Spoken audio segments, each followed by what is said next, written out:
digital widescreen. 13 News at 6 starts right now. Good evening and thanks for joining us. I'm Regina Mobley. And I'm Wayne Carter. David Allen has the night off tonight. We begin with the extreme heat we've been experiencing all day long.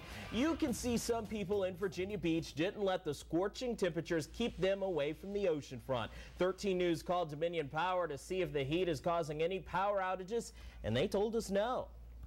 We're also watching whether there are any heat-related illnesses at area hospitals. Chief Meteorologist Jeff Lawson is live in the 13 News Weather Lab. Jeff, this heat is not going away for a while.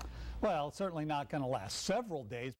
And now to a 13 News update on a deadly shooting over the weekend. Hampton police have made one arrest but say they're far from over tonight. Officers charged Andra Green with murder. Police found Brian Carolina lying outside an apartment complex on Briarfield Road. He had been shot. Carolina later died at the hospital, and we're told officers are looking for another suspect, Jonathan Rouser, as well as a 14-year-old boy. If you know anything, please call the crime line. Now to a story you'll see only on 13 News tonight. Today, Dustin Turner spoke with me after the latest in a string of setbacks for his quest for freedom. The former Navy SEAL trainee has been in prison for more than a decade, charged with murdering a tourist on the ocean front. The court threw out the murder conviction last week after another SEAL trainee admitted he was behind the murder. The family was ready to celebrate, but tonight the state's saying, not so fast. I was kind of numb. I was confused. It was very difficult, and it is very difficult to explain my feelings at that time. Almost 15 years later, and Dustin Turner still can't explain his actions that night in 1995. He and fellow SEAL trainee Billy Joe Brown at a nightclub at what's now the Virginia Beach DoubleTree. They met a girl, 21-year-old tourist Jennifer Evans.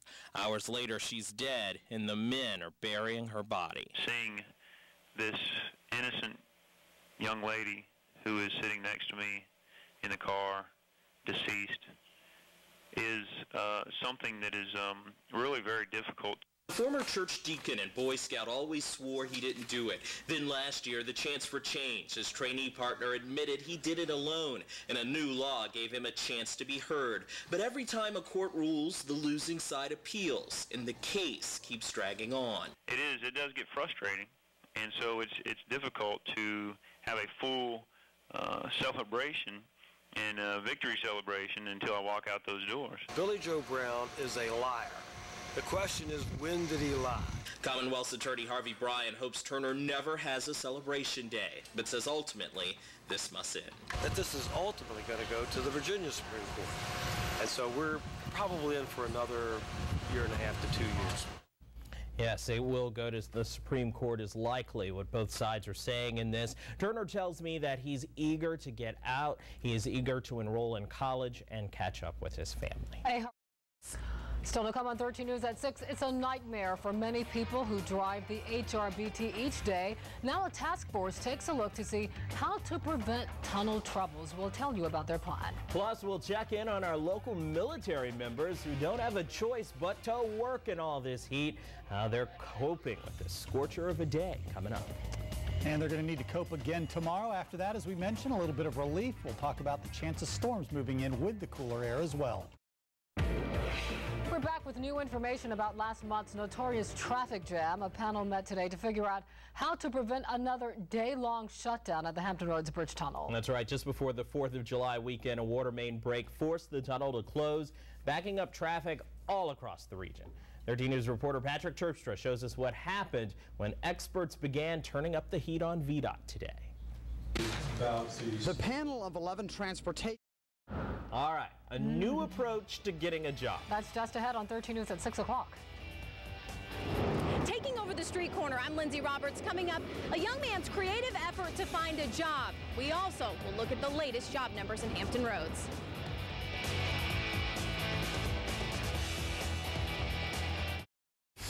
There are new numbers out today regarding jobs here in Hampton Roads. The latest figures from the Department of Labor reveal a 1% drop from last year to this year. This comes the same day a Newport newsman is taking his fight to find a job to the streets. 13 News investigator Lindsay Roberts has his creative approach to getting employed. I plan on being out here till I... You're in luck. One more day of the 90s where it feels like over 100, and then we get back close to normal. All right, get out to the beach and enjoy it for a day. Cool off somehow. All right, thanks so much. All right, Brian Smith sitting in for Scott Cash today. How practicing ODU football? ODU Hard to believe, yeah. It's amazing. All right, thanks so much. Sure. And that is 13 News at 6 o'clock. Thanks for joining us. And remember, you can log on to WVEC.com online anytime for the latest information. We're back here at 11 right now. Charles Gibson and ABC World News. Good night.